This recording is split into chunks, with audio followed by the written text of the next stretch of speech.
Selamat datang kembali di channel Haris Desain.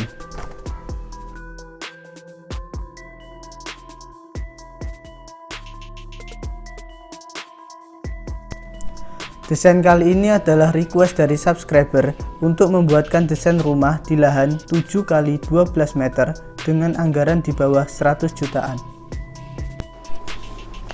Dan bagi kalian yang ingin request desain, silahkan klik tombol subscribe dan tulis request desain di kolom komentar.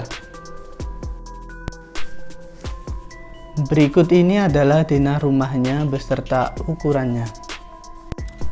Terdapat carport dengan ukuran 3 meter x 4 meter setengah, teras yang cukup luas dengan ukuran 2 meter setengah x 1 meter setengah, area taman dengan ukuran 4 meter x 2 meter. Di area tengah terdapat ruang tamu dengan ukuran 2 meter setengah x 3 meter yang berhubungan langsung dengan ruang keluarga yang berukuran 2 meter setengah x 3 meter setengah.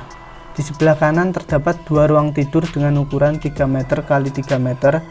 Di sebelah kiri terdapat dapur ukuran 3 meter 70 x 1 meter setengah dan kamar mandi dengan ukuran 1 meter setengah x 1 meter 80. Di area belakang terdapat area taman yang untuk kedepannya dapat difungsikan sebagai dapur dan ruang makan.